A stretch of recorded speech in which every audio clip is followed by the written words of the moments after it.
the pharmacist has to pay attention to the way that things are changing, the times are changing. The role of the pharmacist now is one where he will give advice to the patient on the medication that has been supplied either by the doctor or perhaps what he has supplied himself, give advice on what the side effects may be, how the item should be used, what should be eaten with it, what should not be eaten, and so on. It might cause drowsiness, for instance, while he's driving a motor car. Now that's a rather common but a very necessary piece of information if you're taking a particular medication. But isn't that role constantly shrinking because you can't go into the area that doctors regard as their preserve? If you go the other way, manufacturers are providing all the medications anyway. Isn't the role shrinking? It is a very confined role, but nevertheless a very important one. I think we can fairly say that the pharmacist is the most accessible of all the professionals, and therefore he is in a position to provide advice continually at great ease to the public.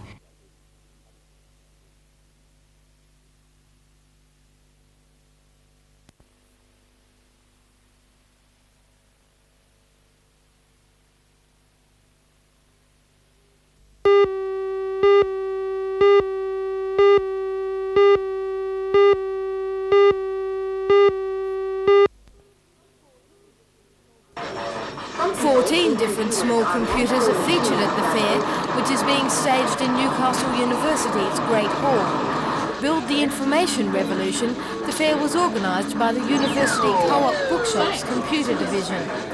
The purpose is to highlight the many functions of small computers and their uses for both householders and small business owners. The organiser, Mr John Rewalt, says Australians buy computers for a variety of reasons, the main one being their usefulness as an educational tool. That may be the opinion of parents, but ask the children and they will probably tell you that the main attraction of computers is the computer games.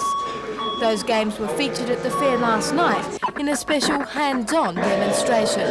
Do you think the computer games are replacing the traditional family games like Monopoly and Scrabble and those sort of things? They are, particularly for the younger age groups, yes. If you go to visit a home which has a computer game in it, you'll end up playing a computer game as well. How important are computers as an educational tool? Very important, because 75% of all jobs in 10 years' time will require computer programming skills. It's becoming realised by teachers and parents that children must have maximum exposure to computers.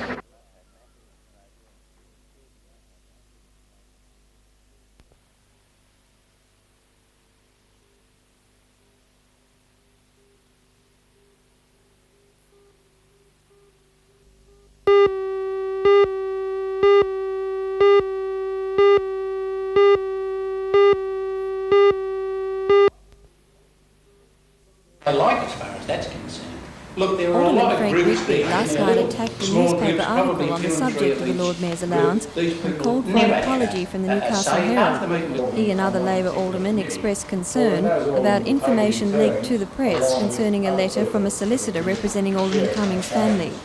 The town clerk said the contents of the letter were not divulged to anyone. The Policy and Priority Committee were to consider the continuation of the Lord Mayor's allowance and reimbursement of expenses incurred by the Deputy Lord Mayor, Alderman Geddes. Alderman Geddes said he was quite happy with the system of reimbursement at the moment. It was agreed that the matter of the Lord Mayor's allowance should be deferred for a further 2 months, pending advice from the Lord Mayor or her advisers as to when she may be able to resume part or all of her duties. The present method of reimbursement of expenses incurred by Alderman Geddes will continue. The Lord Mayor, who suffered a moderately severe stroke 6 weeks ago, is reported to be progressing well. Hospital officials say she's keeping abreast of day-to-day news, her awareness is excellent, and she's walking with some assistance. Who could see no way of reaching their full potential.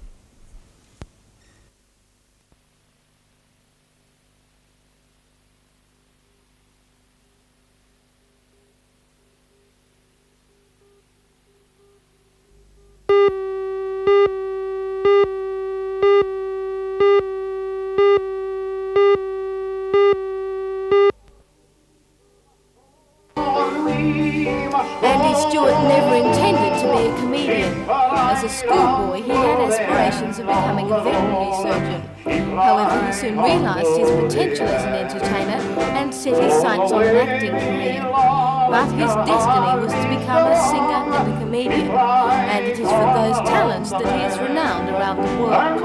Andy Stewart has been entertaining people with his songs, jokes and impressions for more than 30 years. But during that time, his popularity has not dwindled. Despite being a star in his own right, however, he is often referred to as the second Harry Lauder. He prefers to be known as the only Andy Stewart. Last New Year he was that drunk he spent 4 hours trying to get his trousers off over the top of his head. And by God he was that drunk he managed it.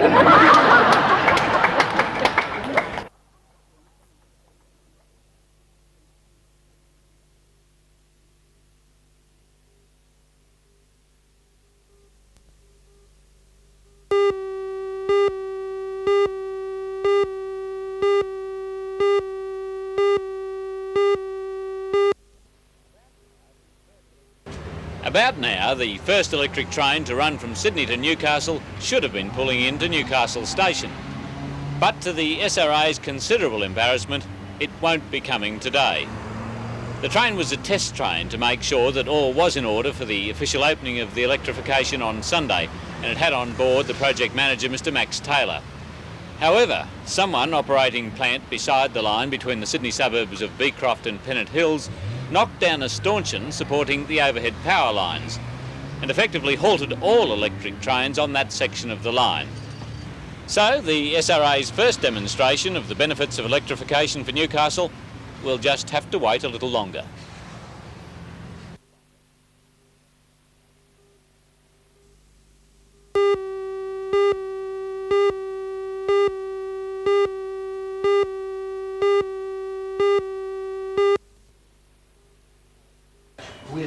It was decided that it was again decided by the chair that we wouldn't get in touch, we wouldn't nominate you, that we'd get in touch with somebody. I just took it that it would be somebody.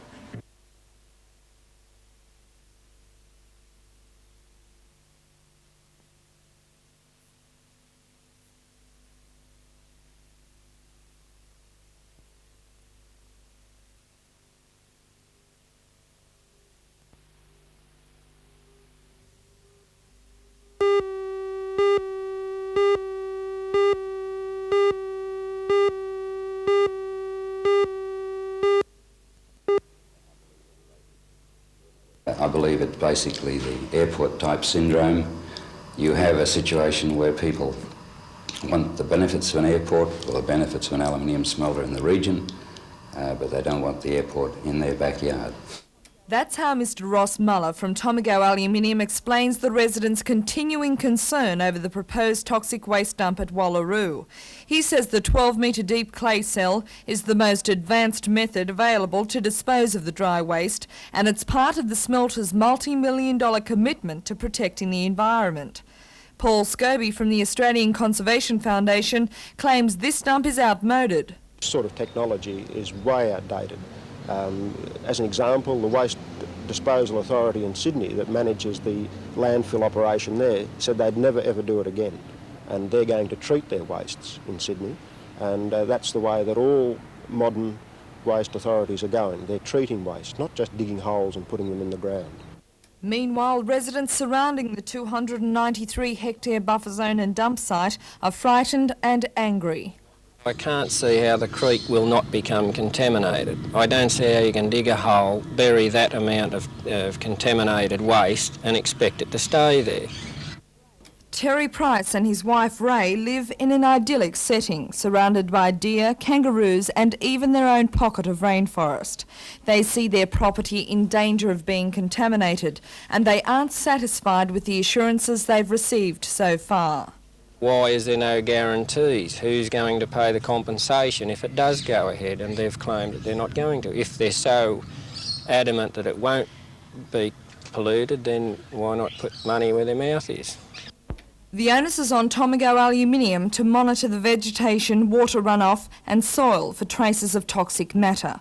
The company has set up a fund to ensure that the monitoring continues, but the residents fear that when the 50-year-old lifespan of the smelter comes to an end, that the company won't continue its task for the next 500 years, which is the predicted time that the cyanide and fluoride wastes will remain toxic. A public inquiry is to be held into the proposed toxic waste dump at Wallaroo in August, but it would seem both the residents and Tomago Aluminium will remain resolute in their stands.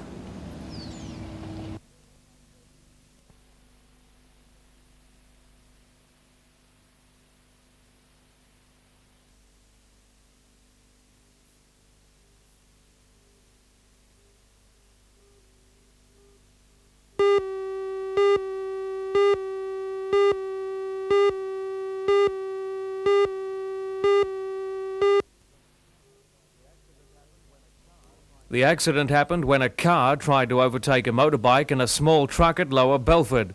The driver tried to get back into the lane travelling south but lost control and hit the motorbike and truck. The car then ran into two cars coming the other way. Killed in the accident was 18-year-old Bruce John Cooper of Merriweather. Two other men were injured in the smash. 18-year-old Brett Turnbull of Tanambut has head injuries. 36-year-old Francis Ling from Singleton has multiple leg fractures. Both were taken to the Royal Newcastle Hospital by ambulance paramedics. The stretch of road is often used by heavy traffic, which experienced some long delays around the accident scene this morning.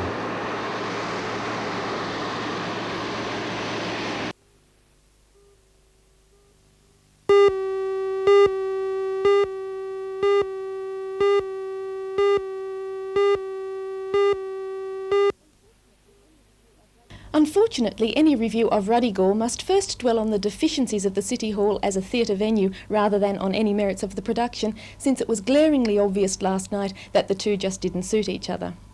In the past, GNS has cleverly managed to minimise the problems of using a concert hall, but they just didn't work with Ruddigore, which looked quite messy a lot of the time. There's no room for proper scene changes, entrances are awkward, and the lighting system in the City Hall is totally inadequate to the demands of the production. Mind you, I don't think Ruddigore would top anyone's list of favourite GNS shows. It's a very funny send-up in the first half of the melodramas that were so popular last century, but in the second half the fun just kind of fizzles out. Well, there was the excellent singing that we've come to expect from Newcastle G&S. There was Walter Blundell, Joseph Pryor and Catherine Hartsuka all in fine form, and there was some remarkably delicate chorus work. But for my money, the best was Margaret Wright's performance as Mad Margaret, a lovelorn maiden who wanders about the stage strewing flowers. She's quite off her rocker. Well, it wasn't quite vintage G&S, but I am convinced that if Newcastle had a decent medium-sized theatre, we would have seen something a lot better.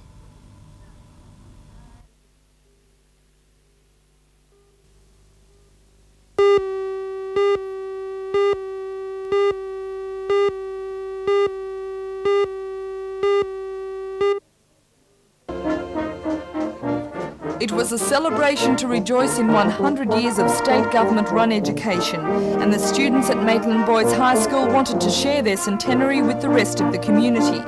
The procession featured vintage cars that would have been the latest thing in the 20s and 30s, and no doubt this scene brought back memories of an overzealous schoolmaster teaching his students the essentials by rote. The dunce cap is long gone, but the spirit of the students of Maitland Boys High remains.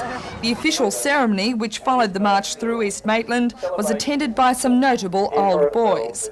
The State Treasurer, Mr Ken Booth, the Deputy Director General of Education, Mr Bob Winder, the former Minister for Transport, Mr Milton Morris, and the Principal of the school, Mr Ian Pettit, were all former students at Maitland. Mr Pettit is one of only 11 headmasters in the school's history, and just to prove the esteem in which Maitland Boys is held, 16 of the 73 strong staff are former students of the school.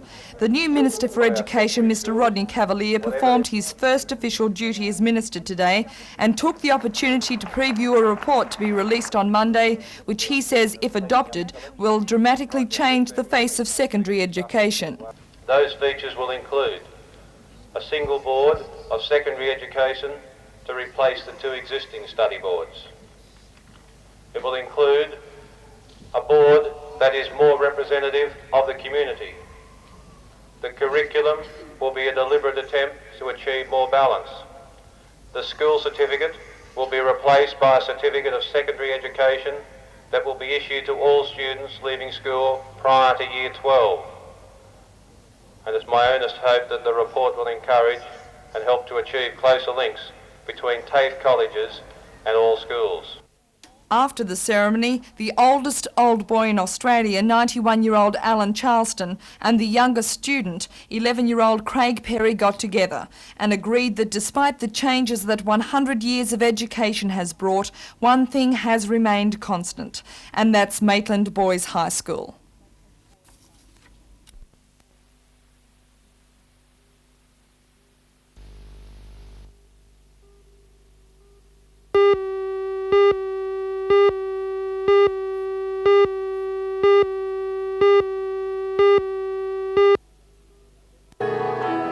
The festival swung into action today, and one of the first performances came from the junior choir of Kurri Kurri High School. This is the 25th annual musical festival, and talent is being drawn from a wider area than ever before. There are schools travelling from as far afield as Muswellbrook and Scone. Virtually no restrictions are placed on the type of performance, and soloists, choral groups, bands and choirs are all taking the stage.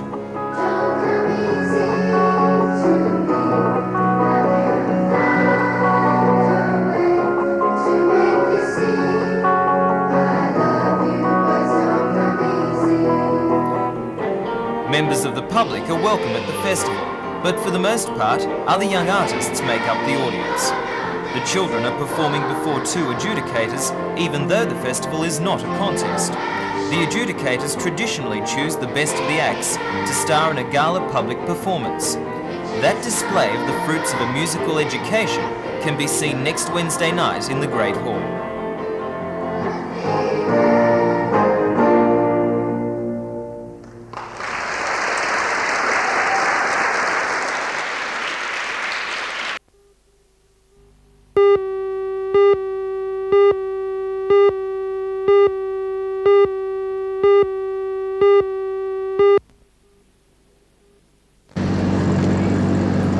Police say the bus and the semi-trailer were travelling in opposite directions on Freeman's Drive when the accident happened shortly before 5:30. Apparently the semi-trailer's empty timber jeeper left the bitumen before becoming disengaged from the prime mover. It swerved across the road, striking the front of the bus on the driver's side. The driver and the female passenger were trapped inside the bus for half an hour. The driver was seriously injured and was rushed to the Royal Newcastle Hospital. The woman, who suffered a fractured leg, was taken to Wall's End Hospital.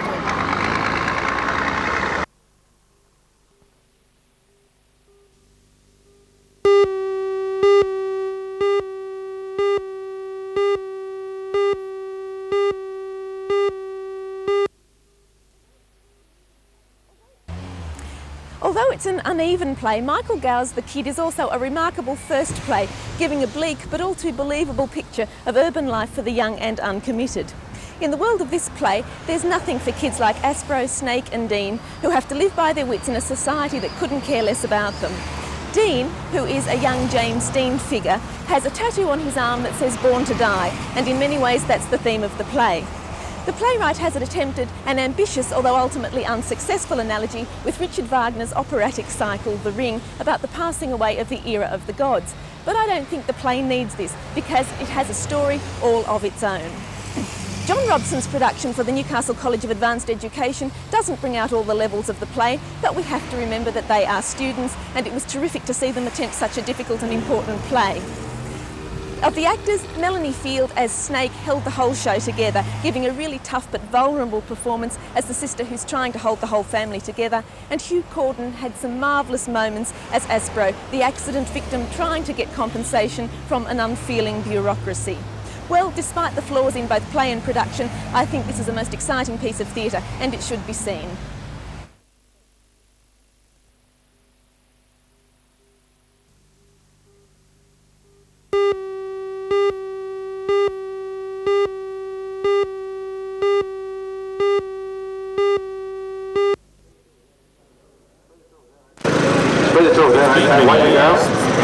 That's it, right, riding skills, one exception of the recent stay upright skill aims to improve the riding safety of postmen. The organisers of that school, both former instructors at the St Ives Police Driver Training Range, expressed amazement that any city could leave a facility such as the Adamstown Range unused in today's environment. After a promising start in the 60s, when it was staffed by police, the driver training range has gradually gone downhill. Until now, disposal of the land and buildings for general community use is being considered. But the National Safety Council believes the range could be resurrected as a worthwhile driver training facility. Why do you think the National Safety Council could get the driver training range functioning where other groups have failed in the past? Well, the National Safety Council is a very large organisation, and it's been in safety for a long time. And it has quite a lot of sponsors and other organisations who are very interested in supporting its general community safety activities. The National Safety Council, for example, runs driver training establishments in Western Australia, and we believe that a facility such as this should be utilised by the community in general and for the good of the community, and to see it lay idle like it is a criminal waste of this facility.